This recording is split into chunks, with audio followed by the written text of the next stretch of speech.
Why should we do that first time round? Yes. That's what Barry's talking about. Hi guys, you right? Welcome to the next episode here. So today we've got Steve with us. I won't go into what he does. I'll let him do all that. But pleasure to have you with us. Oh, thank you. So just to start with, Steve, tell us a bit about yourself and sort of what we're going to be talking about today. Well, hopefully your viewers can understand me. You might have to put some subtitles on this, but a bit about myself. My name's Steve. I'm from Liverpool. I've been living in Plymouth now for the last 23 years. I'm a full-time soldier, just in the process of retiring. I've done 23 years and I'm in my resettlement leave right now, so I'm at home doing all civilian courses, ready to move forward and run my business full-time, so that's where I'm at the minute. So talk to us about actually joining the army. So what was the process of that? Did you know you wanted to do it, or was it something somebody in the family did, or just on a whim you decided? What was it? So when I was younger, I was a bit of a tearaway in school, as you could probably gather talking to me. I was a bit of a tearaway, and I was going down the wrong path. And then I used to watch a program with my dad called Soldier, and it was just a little army program, and you'd see soldiers doing all training and going on operations and all that type of stuff. And my dad used to turn around to me and say, "I don't think you could do that, son." And I go, "Yeah, I could." And I'd always have a little back and forth argument with him, and I wanted to prove him wrong. So that's what happened. To stand up 23 years later, I'm sitting here with you. So it was the rebellious nature against your dad, was it, that made you join? Or when you watched it, did you sort of take to it? Did you think that would be fun to do, or did it?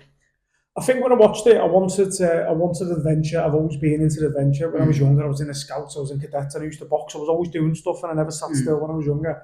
And I think that's why school weren't good for me, because I was sat behind the desk and I'm reading off the blackboard, and that weren't for me. And I was going down the wrong path. And when I used to watch Soldier, I seen them going on adventures and doing all good stuff, and being out and about all the time. Yeah, being out and about, and having a tribe of people, having a group of people to work with, and I thought that's a bit of me, and that's what I really wanted to do. Did you like the fact that it was somebody potentially telling you and directing you and where to go? Like, did you find that you had a sort of lack of direction, and then that gave you that, or? I think you hit the nail on the head there. I think that's what it was when I was younger. I had lack of direction. I was hanging around with the wrong people, running around Liverpool, being a little lunatic as a young lad. And what the armies gave me is disciplines, gave me structure, giving me turning up on time to places. As you can see, I was here 5 minutes before. Yeah. It's what you do if you get told the time, and you're here 10 minutes before, making sure you're presentable and you're good to go. It gives you confidence, getting to meet new people like yourselves, and not being scared to come into environments like this and doing these types of podcasts. But yeah, it's exactly what it needs. It needs that direction, and it's been the best thing we ever did. So obviously you said you sort of did it, you joined, you were quite rebellious, obviously, like that sort of led you to join in the first place. How was the adjustment period? Did you take time to adjust to being told what to do? Like, obviously sort of going against the rules, and now you're in a place where it's rules galore, you got to sort of be regimented and follow those rules. How was that for you? I think I adjusted within 24 hours. You've got a corporal who's in his mid-20s, like around your age, 25, and I joined at 16.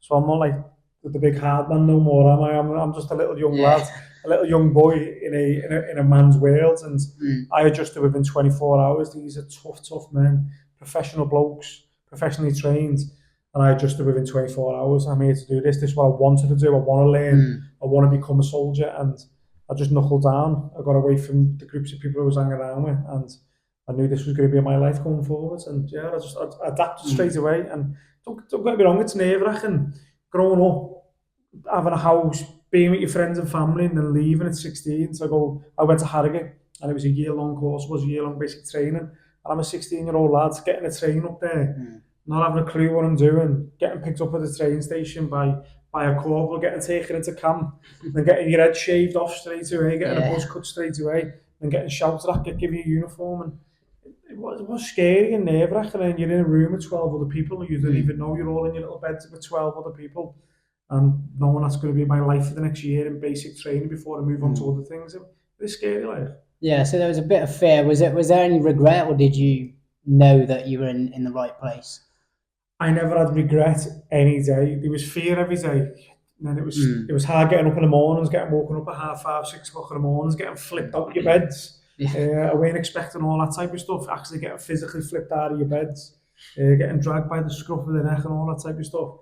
But man, it was good. When I look back to my basic training in Harrogate in 2000, September 2002, I went through, and it was a nerve-wracking thing. 12 lads from all over the place in the UK, and you're all sharing a room together, knowing not all of us are going to make it. These numbers are going to whittle down throughout my section, and but this is it. I absolutely loved it. But like I said, yeah, it was nerve-wracking and it was scary. Like, You enjoy having that sort of like challenge to tackle all the time. oh, 100%.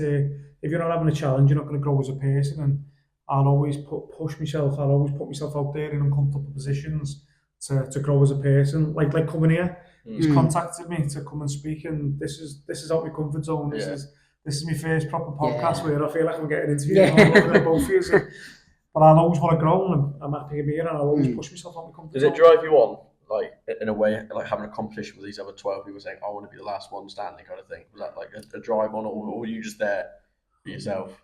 No, when I was there, I didn't want no one dropping out. I never had that mentality going, I'm going to be the last one standing. I wanted everyone to get through it because everyone had their own problems, everyone joined up for their own reasons, and I always want everyone to win. That's one thing about me, what everyone wants to do in their life, I always want everyone to succeed. And when I was there in training, I wanted them all to get through, and I wanted them to get through with me as well, so you'd have lifelong friends. And I have got lifelong friends who left the military after 4 or 5 years, who I've still kept in contact with, who never joined my unit, just for that year hardcore training. Because they say people trauma bond, don't they? You went through hard trauma, hard work, and I've made friends for life just from basic training. Did it change a lot, the people that you were with, or did it tend to be the same sort of group or regiment that you were with? Or, how many groups would you say you've been with, just completely new groups of people? And so I've been quite lucky. When I joined my unit in Plymouth in 2-9 Commando, I've grown up with them groups of people for 23 years. We don't move around. We stay together as a unit. Where most army units move every 2 years, and they get groups of people. I've grown up with all them lads there from 17 when I got past that training, 16, got to regiment 17, and I've been in now till coming up to 40. So I haven't really moved around. I've stayed with them groups of people my whole career. But I was with different people through training, through phase 1. Then through phase 2, there was all different groups of people who were going different units. But the unit I joined, the 2-9 Commando in the Citadel, is a different mindset. People who want to be a commando is totally different to people joining a standing army unit. People are a bit more mad and a bit more crazy who want to go for commando training. So they're the types of groups of people I want to be with. But what I learned was, when I used to go back home to Liverpool when I was in training, after 6 weeks you're allowed to go home. So you have to do 6 weeks straight, then you're allowed to go home every other weekend. And when I used to go home, I used to start hanging around with the lads I used to hang around with. I thought, these are not my types of people anymore. You sort of grew out of it, you realised? Yeah, they're sitting around smoking weed, playing FIFA, and it just weren't my groups of people. I was like, this is not me. I'm in the military now. I've got a career ahead of me. I'm with driven, motivated people, and I just started drifting away from them, and I didn't really go to Liverpool no more. I separated from them. There was one lad though who joined the army the same time as me. He's in another unit called the Rangers, and me and him are still good mates. So when I do go back to Liverpool, he'll come from his unit when he sees his family, and when I come down, we meet up and go for a bevy. But I don't really hang around with any civilians back home now, to be honest. It's always all military lads who have been friends. Just a different type of people, to be honest. So do you think you saw the same change in that friend as well that joined? Did you see like the difference in, obviously you knew him before you both joined, and then obviously you changed as a person. Did he change in the same way? Do you see the same? 100%. So me and Gary used to be little scallies back in Bootle, and I'm going to send him this link. But we used to be little scallies back in Bootle in Liverpool, and we both joined the army, and we went separate ways in the army. But me and him are totally different to what we were. We're both sergeant majors in the military. He's professional as they come. He's coming to me down out. I'm getting downed out from 2-9 Commando on Friday, and he's going to be coming to me down out. He's travelling down from his unit. And he's a totally different person as well from where we was when we were kids. But to be honest, most people grow up, don't they? Most people change as they grow up anyway. But some friends who I grew up with are still doing the same things. Still sitting at home, smoking weed, got no ambitions in life, got no goals in life, and they do the same thing over and over. And they're not my people. So that environment, you said you're around all these really motivated and driven people. Do you think being in that environment just really drives you to do the same thing. So, Oh, 100%. They always say, don't they, if you hang around with 5 winners, you're going to be the 6 winners. So you've got to choose your circle wisely. And if you hang around with motivated, driven people, you're going to be motivated and driven. Like yourselves, look at you, you're grafting on your podcast. You hang around with people like that, your podcast is only going to grow, and it's just pushing and just finding that circle. And yeah, you've hit the nail on the head there. 100% hanging around with them types of people will motivate you and drive you. So, talking about the army just a little bit, have you got any sort of stories, like any that really stick out in your mind? You know, some sort of like a challenge you had to face where you were really like put up against it, or you really didn't think you could do it. You know, maybe your regiment come in, or you found something in yourself to do it. Something like that. So I've been quite fortunate in my unit. I've travelled all over the world. I've managed to operate in the jungles, desert, Arctic, mountain trains. So I've done all the elements it needed to do. The hardest, and I used to do ultra marathons, and I used to do endurance sports. And the hardest thing I ever did, which I didn't think I was going to finish, is actually ran from Plymouth to Manchester. I done it from Macmillan's Cancer, and it was 307 mile, and we'd done it over 6 days. And it was the hardest thing I ever did. It was only a bimble, just jogging every day. You're jogging for 12 hours every day. And I didn't think I was going to do that. By day 4, I was living off cocodamol, and you've got to be prescribed cocodamol. Yeah. So I think I was high as a kite on cocodamol, just eating them like sweets. And I'll be strong. So as soon as I took them, after an hour of kicking in, I was running with another lad from my unit called Tiny, Nick Middleton. Yeah. His nickname was Tiny.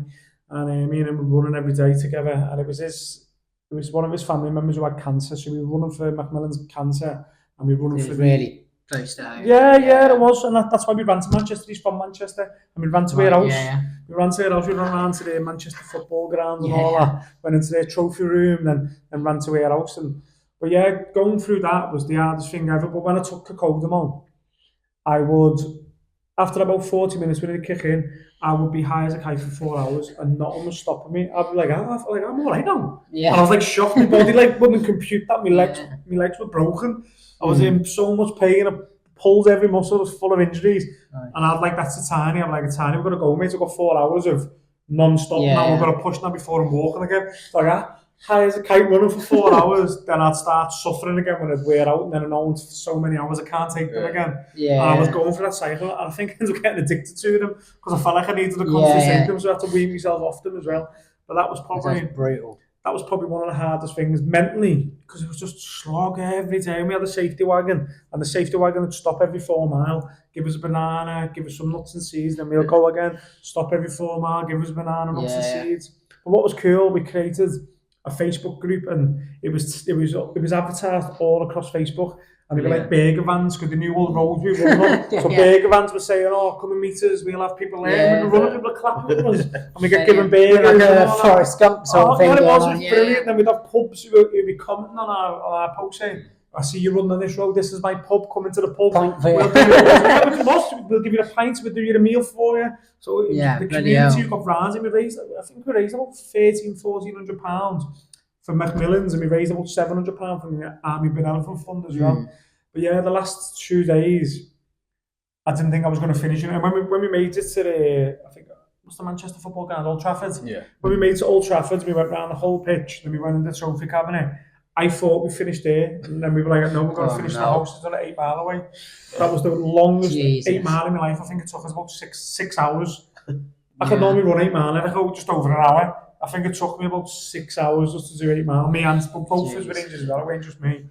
We were both injured, but we'd bounce off each other all the time. So I'd have a boost when Coca-Cola would kick, and I'd be going, and he'd be struggling. And he'd go, and it was just like that. Each other. It was just like that the whole way. But that was probably one of the hardest things, non-military thing I've ever done of my life. Mentally, it was tough.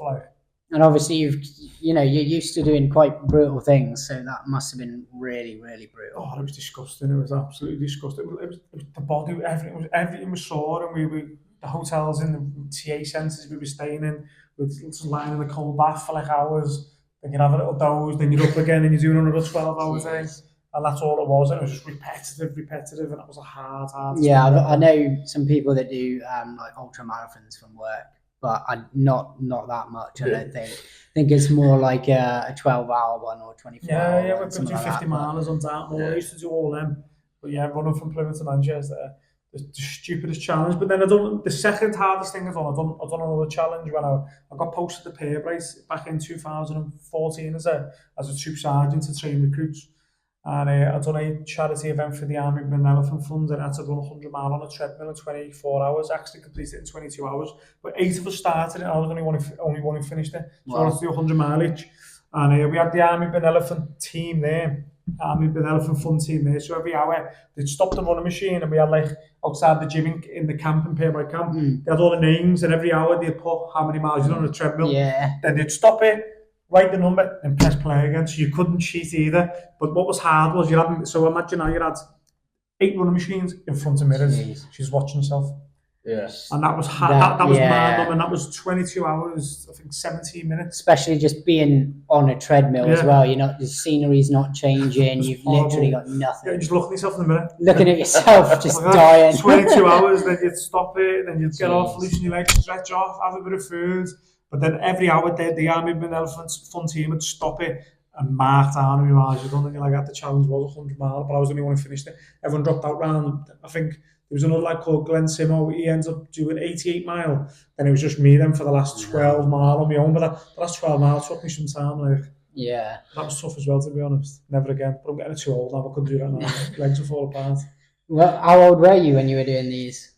So I done the Macmillan's one. I think that was 2013.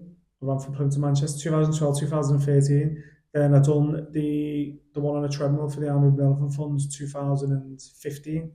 That's what I used to, it was like a 10-year period when I used to do all my ultra marathons from like probably 2008 to maybe 18. I was just full of injuries. Now I can't walk upstairs without getting injured. No. Yeah, did it while you could, and then that's it, career. They had a tough life. They were different. They were both non-military activities while being in the military. Though probably my toughest thing with it.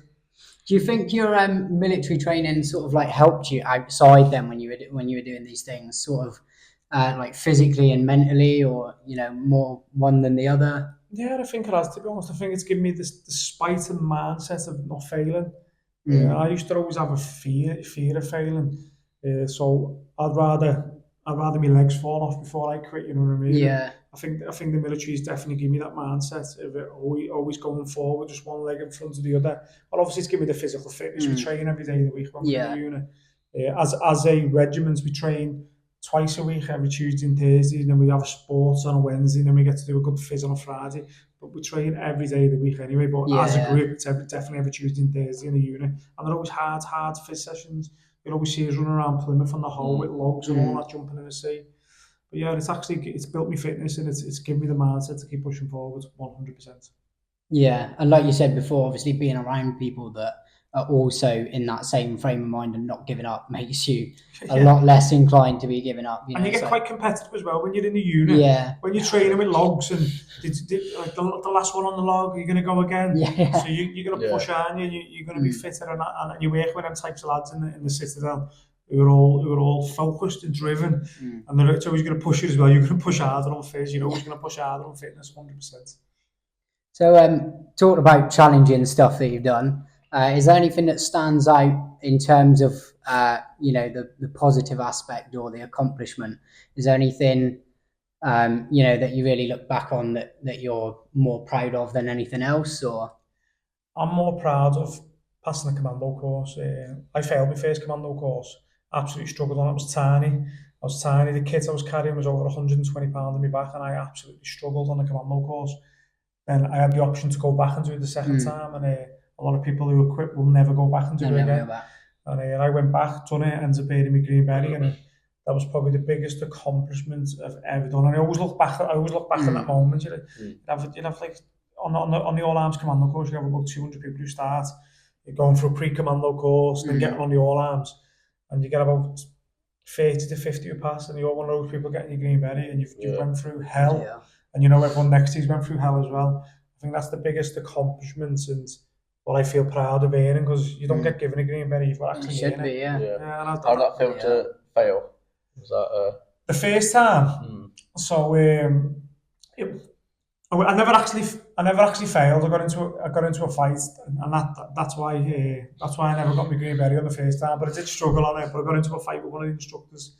Basically, I shouldn't have been gobbing off to my corporal when I did. I gobbed off. My scouser came out of me, did me. My little scally came out of me under pressure, and I got into a bit of a fight, and I got removed, of course. But going back and doing it and getting a grip of it, knuckling down and training hard is the best thing. The best thing I ever did. And if anyone wants to ever go for it, go for it. Don't even think twice about it. Sign up and have a crack at it and see if you've got it in you. And it's a really good compliment.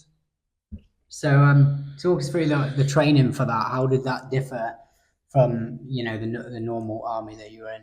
So basic training, you learn how to turn from a civilian to being a soldier. So you learn how to iron your uniform, you make your bed, how to use weapon systems, how to march, how to eat clean. You even get taught how to shave and shower. The blokes in the shower is showing you how to shower properly because people don't know how to shower. So you're learning how to be a basic soldier. Yeah. That's what you go through when training. When you get to phase 2, you go into your trade training. So the trade training, I went guns, so I wanted to fire the big cannons in the artillery. So I done my trade training, then done all my driver licenses. Then that's it. You're in the army then. Yeah. So people can go across to all the artillery units, and they're trained in phase 1 how to be a soldier, how to use all the weapon systems, how to fight as a unit. Then you go to your phase 2 to do all your trades, whether that be AS-90s, light gun, air defence, all that type of stuff. Then you're in. But if you want to go to 2-9 commando, you've got to go and do the commando training then. Yeah. And so you're there as a phase 2. Come to 2-9, you're the phase 3 soldier, and you're in the army. Then you volunteer to be on the commando course, and it goes up another 10 levels. It's high tempo. You've got to be strong. You're carrying a lot more equipment. You're expected to live out in the field a lot longer. You're expected to sustain yourself for long periods of time, carrying all your rations, carrying all your water. You're doing exercises called digger man, where you're digging trenches and you're fighting out of trenches for days on end, where you don't do this in basic training. You're doing a lot of cliff assaults, you're doing stuff abseiling, fast roping out of helicopters, you're doing raids from boats, beach assaults, and it just takes it up a notch by 10. And it's totally different. You're sleep deprived, you're hungry, and you're just working constantly. That's on top of the already hard thing. I thought basic training was tough when I was 16. When I went through commando training at 17, totally different beast. A totally different beast. And you can go and watch a few videos on YouTube and see what you go through. And definitely. It is tough life. It is tough life. Totally different. So that kind of moves on perfectly as to what you're doing now. So you obviously joined the commandos. How long were you in the commandos for? So I've been serving on 23 years, and I went on to resettlement leave last Wednesday. So this is my first week going through resettlement. I've got 2 months now completely off. So I'm still officially in the army till February. I've got 2 months completely off where I'm doing courses, and then I go back in November for a few weeks, and then I'm gone again in December. Then I go on termination leave. I've been doing that for 23 years. But while I was a military survival instructor. So I had a good passion into survival and testing myself. So I've done the military survival course, and then I've done survival in jungles, deserts, living in snow holes in Norway. So I've always liked to see how people operate and how you can survive with. Like you said, that adventurous side it's always been there. So kind of natural progression for you. Yeah, and obviously being a military survival instructor, I was getting pulled and posted to every unit to teach survival. I was getting pimped out. I was getting pimped out to all the military survival units. skills are being pimped out. And I was going around all these units across the army, navy, and I was teaching loads of people survival skills, and I was sharing them all on social media. And I thought, right, this is a potentially business opportunity. Then what happened? I actually lost my eyesight in my right eye. I came on with a disease back in 2013. Came on with a disease called keratoconus, and I lost my eyesight. And I was at the verge, when I started doing my survival, I was at the verge of getting admin discharge from the army because it was a natural disease. It was not through the military. So I was going to get discharged from the army with no payout. And I was panicking, and I was like, "Oh my God, my daughter's! I've got a 4-year-old daughter. I've got bills to pay. What am I going to do?" And it was going to be a 6-week turnaround for me leaving, and I had to get a new job after being in the army for so many years. And I thought, after being in the army for 10, 11 years, I was thinking, probably one of the scariest things. I was thinking, what can I do? This is just turn around. I came on with a disease, lost my eyesight. What can I do? I'm a SEER instructor that teaches survival. So I started posting all this on social media, and then people started asking me, "Oh, could you do a birthday party for my kids?" So I started doing birthday parties. Quite a weird first request, isn't it? Yeah. Can you take your kids out in the woods and teach them all these skills just for 2 hours? We paid a couple £100, and I thought, right, happy days. I'll set up a little business. Yeah. And I was going for this while, going through the process of getting Pat Tender from the army. Then I ended up doing a 2-man medical board, but my regiment fought for me, and I got a bracket built on my rifle, so I lean over and shoot with my left eye, so it's in line with my left eye instead of my right eye. And my regiment fought for me. But I set up Southwest Survival, then my regiment kept me in. So I was like, oh, I've got a little business here I can do on the weekends. Yeah. So the last 10 years I've been teaching survival and obviously running my survival company.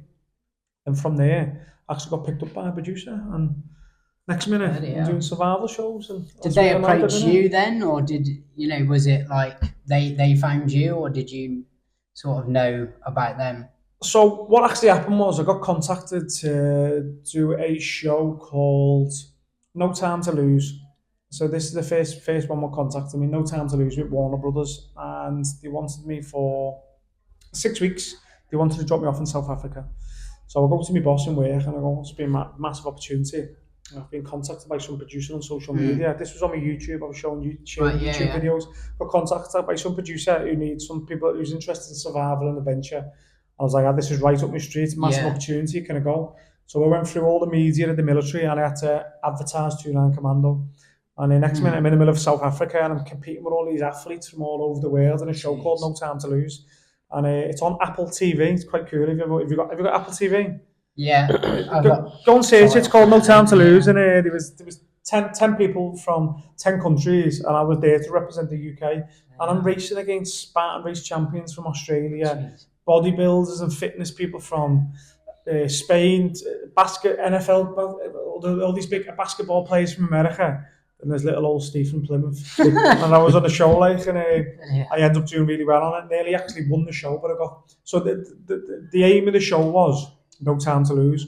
So you get thrown out of a plane, you're parachuting, hit the floor, and you'd have to navigate somewhere. But on your run, you're racing somewhere, you might find time coins.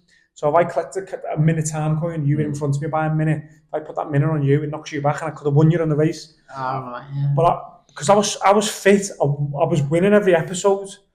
Then on the last episode, because no one's time coins meant anything because I was too far ahead all the time. Then on the final episode, I don't want to give it all away, but on the final episode, everyone teamed up against me and put all their time coins on me in the final and knocked me right off the show. And but that's where it all came from. I done that first. Then from that, more stuff sort of. I was in a database. I was in a database, and then I got contacted to do the UK's version of Alone, where they wanted to drop me off in Canada. But I needed 12 weeks off, and at the time, it was only 3 years ago, 2022. So this was a big break for me now. I've got my company set up, Southwest Survival. My company's just won an awards. It came second in Plymouth, then won another award somewhere else. Won a Southwest award somewhere else.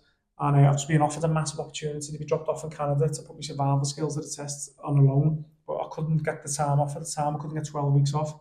So the producer came back to me a few days later and said, we've got another show called, Naked Alone Racing to Get Home. Do you fancy being dropped off in Scotland, naked for 3 days? You're going to be dropped off, you've got to navigate and survive off the land.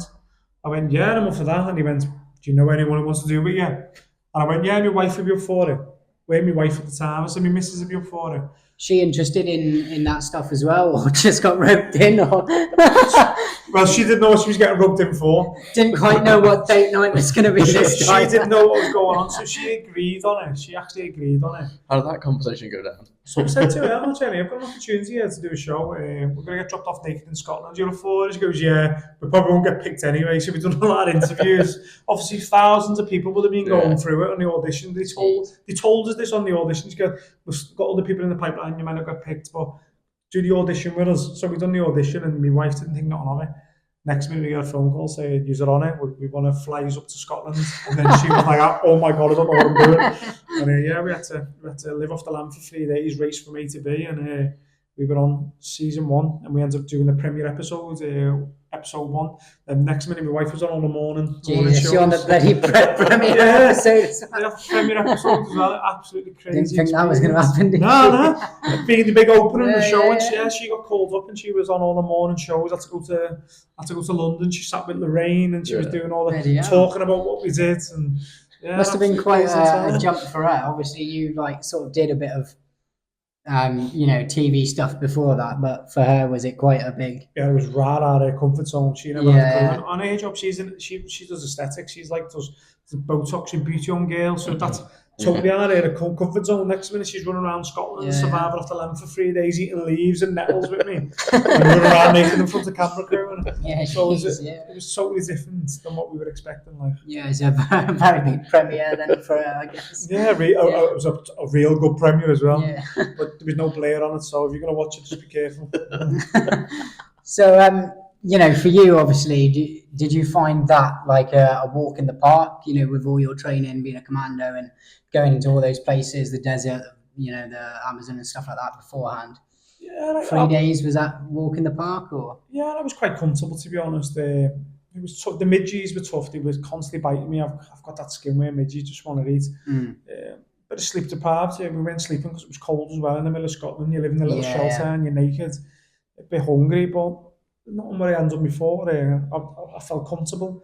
It was massively out of my wife's comfort zone. I was so proud of seeing her get through it. Yeah. But man, I felt all right on that one. But it set me up then, and it was good. It was good for my survival company. So when I advertise my events, I've got a weight behind me. Yeah, I'm in the military. You've got something people can literally see you putting the skills see me to doing use. it. Yeah. Yeah, I'm in the military, and I've done loads of hard stuff in the military, but actually doing survival, stripping back and lighting fires with nothing, building shelters with nothing, foraging, and actually showing what I do. And I thought it was a good bit of backing behind me, and I was so happy I'd done that. Like, it was really, really good experience. Was it good for you?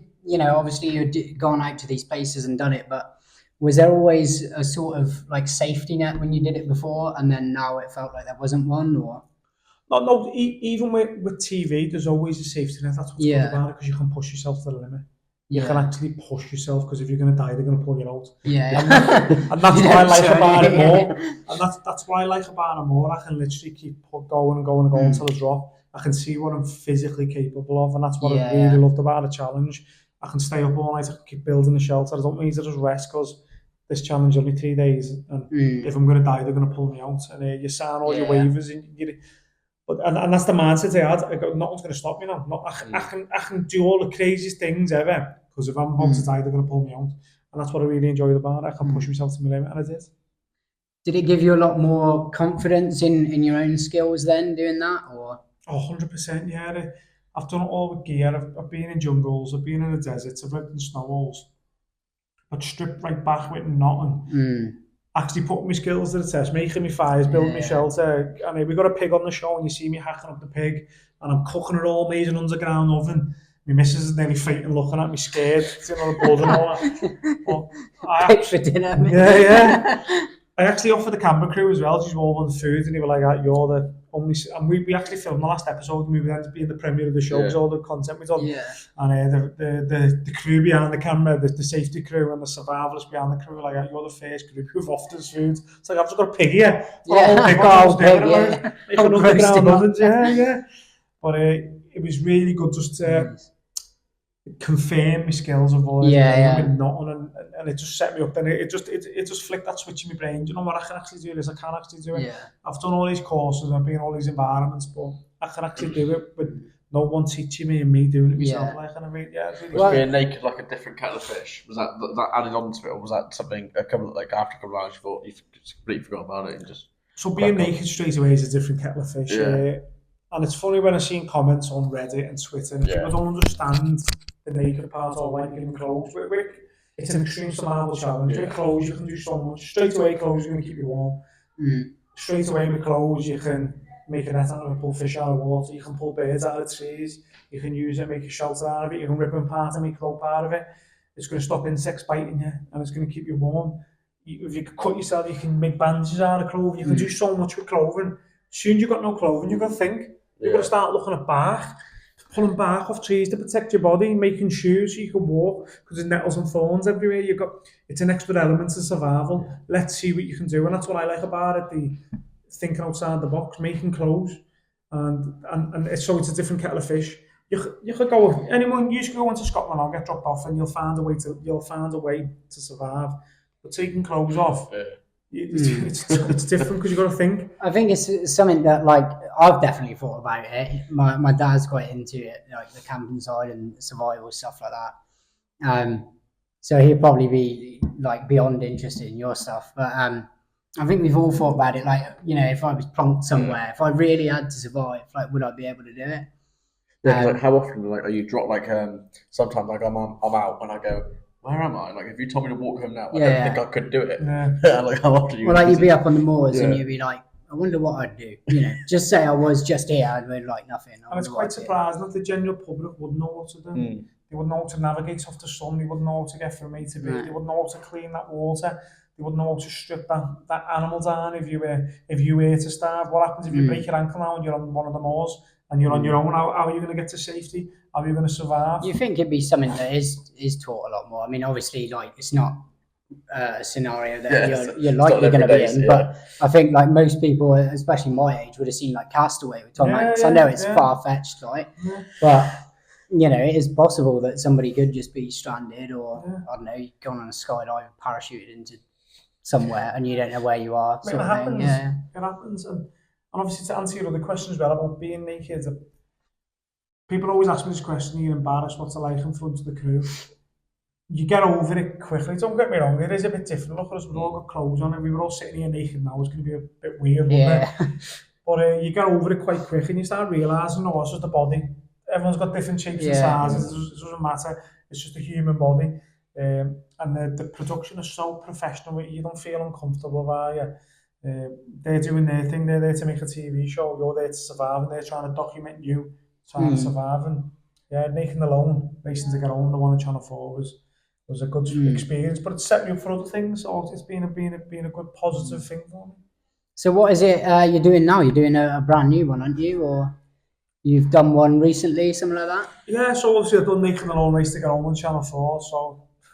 So I was at the Bushcraft show. I was actually at the Bushcraft show, and this is how I got on the next one. I was at the Bushcraft show and I was drunk. It was in Birmingham. And they had a panel. One of the people there was on Facebook, and they were doing a panel for Discovery Channel with Naked and Afraid people in the background. And I was drunk in the background, and I shouted, "Get me on there and I'll rip a bear's head off with my teeth."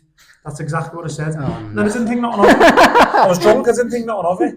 Naked and Afraid is the proper one. You're getting dropped off for 21 days. And I was going to say, I had heard of that, Yeah, it's a longer period. It's not just 3 days in Scotland. This is in the worst, hardest environment on the planet, and not many people get through it.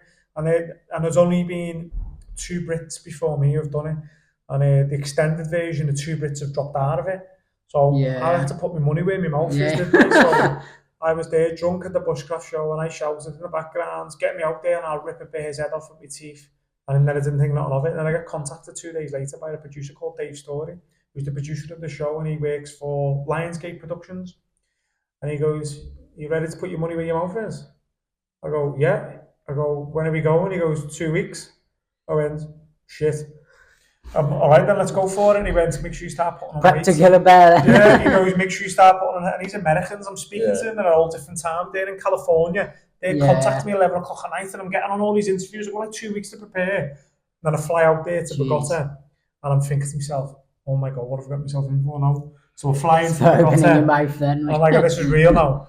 I'm in Bogota, and then I get picked up by the production. Then I get taken into an area in Colombia, into Porto Gaten. Then I'm living in like a little tree house. Before I go out for a few days, I'm having all my pre-interviews, I'm having all my medicals. Then I ditch me top, I ditch my shoes because I'm there for 4 days. I want to get used to the environment. It's dead humid, and the mosquitoes are relentless. I'll show you pictures on my phone in a minute how bad my skin was. Mosquitoes terrorising me, and I'm video calling my wife at night going, "I don't think I can do this. I don't think I can do this." I started shaking, I was having dead anxiety. My missus was like, "Steve, you've got this, you've been doing this for years. You know what you're doing, you've got the skill set. You're a big fan of the show, you've watched every episode." I'm like, this environment, and I was at so much negativity in my mind, and I was putting myself off. And my body was getting eaten alive. and I just had to flick a switch. But when I was living in that tree house, and it was like a campsite with a tree house and my own swimming pool, I was hearing animals eating other animals, and like, all animals getting eaten in the trees and all that, and I'm thinking to myself, what the fuck, and I'm video calling my wife. Sorry, am I allowed to swear? Yeah. Sorry for swearing. But I'm video calling the wife, and I'm like, what's this torrential downfall rain in the treehouse? And I'm looking out, and I'm thinking, I'm not going to be able to do this. And she's like, I get a group, you going tomorrow. And obviously my body clock's different. I'm in the UK, they're 8 hours behind. I'm there, I weren't sleeping properly, I'm waking up at 2 in the morning. We're not starting until 9 o'clock to having all my interviews. So I never slept properly anyway. Then it happens, I'm going out there, I get on this boat, and when you watch the show, I'm on the boat and I'm like, come on, let's go, get out there. And we're going down on the riverines and I'm looking around, there's crocodiles everywhere. I'm thinking, this is it now, this is real. And the boat banks up, and I turn around to the camera, strip all my clothes off, throw them down, and I jump on the bank and you see the camera on me, but it's all blurred. And I grab me willy and I go, fuck, I've left it back in England. And I just walk back off. And you see my body ripped apart. And yeah, that was it. And was it just you, or were other people, or just you for that sort of episode? So the aim is you meet another person there. So it's always a man and a woman. I meet this girl, and the girl was called Sunny from Canada. And me and her are best mates now. Me and my wife went to their house last Christmas in Canada. Yeah. Stayed over there. We stayed at their house for Christmas and New Year. Stayed there and her husbands, and stayed with their little kids. But yeah, me and her, first time we met was in the middle of the jungle naked and that. Weird. It's just eye contact. There's nowhere else. You're just like, oh, you're all right, how are you? Yeah. You know, she's married, I'm married, you know what I mean? And that was my honeymoon. I went like 2 weeks after my wedding, and that's what was funny about it. It was 2 weeks after my wedding. She just got married. That was her honeymoon. That was my honeymoon. So the show was called The Runaway Bride. It was quite funny. Like the episode was called The Runaway Bride, and yeah, you're just looking at each other like that. Don't want to look anywhere else. Then you meet each other, and then you walk off into the jungle. You get given a map, and you say, right, see you in 21 days. You've got to get from here to here, and you've got to survive. And it was a absolutely crazy experience. I was going to say, how did it go? But I think we'll leave that for anyone who wants to watch it. Yeah, you have to watch it. Season 17, episode 5. We'll have to watch through your journey to how you come from that first one, then this Channel 4 one, and then onto this one here. So probably be interesting to see. Like, do you reckon people watching the episodes, obviously they get progressively harder? The last one being, insanely harder from really just the 3 days. Do you think you sort of like honed in skills that you obviously had practiced before, and then you become more confident in them? Oh, 100%. Your skills are getting better every day, and every day's a learning day. And the good thing about doing these challenges, when I done them on Channel 4, they have specialists there. Specialists that I'm getting a whole day learning survival training, so I'm getting to get more tools in my box. So I've done that in Scotland. When I went to the Amazon, I was with a local tribesman for 2 days, and he showed me these plants working, but it didn't show on the telly as well. Showed me how to get shampoo. It smells like proper shampoo, and it's all the liquid, and you're washing in water. Showing me natural mosquito repellents, how to make certain traps, how to catch these certain animals in the Amazon. And when I done my last challenge, which comes out on Thursday, I was there with local guides in South Africa. So your skills are always getting better and learning all these environments, and it's been absolutely amazing. It's been a whirlwind. It's been a whirlwind. You're a 16-year-old who just joined the army, so then on TV naked. You can't make it up. You can't make it up. It's just the crazy opportunities, and just being open-minded and just taking opportunities, going from speaking to people like you to doing other things, and you never know what's around the corner. Just saying, let yourself, follow your adventurous sort of side. And like you said, you're afraid of failing, and once you sort of just try and get over that and just accept it, you might fail, but I'm like that now. I accept it. It's all learning at the end of the day. It's all growing as a human. Like you say, if any of those steps of the way you give up or just weren't open to new things, you wouldn't be have half the experiences you've had now. It's exactly that. No, it's brilliant. It's really interesting. I think I'll watch one of the episodes. I'll probably follow on. And do you say one comes out this Thursday? Yeah, so obviously I've done that one in the Amazon. So here's my claim to fame now. So Naked and Afraid has been running for 14 years on Discovery Channel. It's their #1 show. And it's American. It's an American TV show. So 14 years. They've got 18 seasons. Now my episode, season 17, episode 5, remember that? It was rated the #1 episode ever. Wow. So each episode's normally 40 minutes. My episode was a 2-hour special. And it got rated #1 on IMDb. So if you go and search Naked and Afraid, you go onto IMDb for rating, and mine's #1 for all the stuff I did. And I was non-stop there every day. Because like I was saying to you before, when I go back to pushing yourself, because you have got a safety net. If I was going to die, they're going to pull me out. So I can push myself, where when you do watch Naked and Afraid, people save the calories just because they want to complete the 21 days. And what I said to the producer, I said, I've survived. I've lived in snow holes for months on end. I've lived in Afghanistan in holes in the ground. I said, I know I can survive 21 days, but I want to know if I can thrive. And I told the producer, I said, I'm not going to be one of your people who just sits around. And he goes, Stephen, that sounds good. I go, I'm gonna build something every day. I'm gonna do something. I'm gonna build up my area every day. My shelter was amazing. I made tables. I made chairs. Some of the cages and traps I was making, the rope I was making, the rain catches I was making, and I was working every day. And yeah, they done a 2-hour special on me. Christ. And I rated #1 episode, so I had to show the Americans I was a British. But from there, because I done well on that, Discovery Channel invited me back to take on a different challenge I've never done before, and it's a spin-off. So it's called Naked and Afraid Apocalypse, and it launches this Thursday on Discovery Channel at 9 o'clock. And it's going to be out for the next 8 weeks, every Thursday now on Discovery Channel, 9 o'clock, every Thursday, for 8 episodes. Now, I'm not going to say live on here, but I'll tell you in a minute if I got to the end or not. Yeah. But it was an amazing experience. It was tough.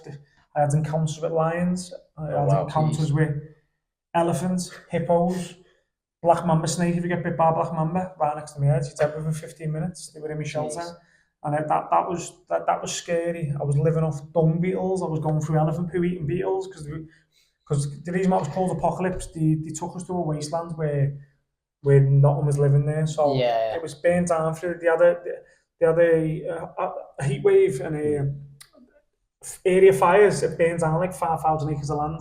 So there was nothing there. So they dropped us off there. And I remember when we went into the challenge, which you'll see on Thursday, we were like put in the back of a truck. Then normally when you go Naked and Afraid, you get to see where you're going. They kept us in the back of a truck so we couldn't see. They drove us for hours. Then they opened the back, jumped out, and it was just a wasteland. It was like Mad Max. Another kettle of fish again. And I'm thinking there was no greenery anywhere. I was thinking there's no animals. How am I going to survive this? I'm used to being in green, animals, water, where fish. You'd be surprised how many resources are about. Yeah. And I jumped out and it was just ash. And I was thinking, and the sun was burning me on day one, and I'm thinking, I'm not going to survive this. But yeah, Naked and Afraid Apocalypse, the challenge was 35 days. This time they dropped off 12 elite survivalists, 12 people who have been tested, battle-hardened from around the world. And I was lucky enough to be picked for it and represent the UK. Must be quite nice to be, you got like elite people and you're in this elite. And when you watch it, the bloke who I got partnered with, who I've been a fan of, a bloke called Wes Harper, he's called The Assassin. He does bow hunting on Discovery Channel, and I get partnered with him, and I'm starstruck. I'm like, I'm like, what bloke I've been watching on telly for years. I'm surviving with him now. This is my partner. So all the 12 survivors, they got dropped off into 2s and 3s all around the area, over 5,000 acres. So I didn't know he was out there till you merge and you bump into people, or you've got to navigate from one area to another. So when I was bumping into people and working with Wes Harper, I'm like, I was starstruck. But I can't give too much away from it because the NDA, the non-disclosure agreement, so you're gonna have to watch it on Thursday. But yeah, that was another kettle of fish. That was probably the hardest thing I've ever done. Ever done, over commando training, over running all these miles. But hopefully I do you all proud. That's what I'm going to say.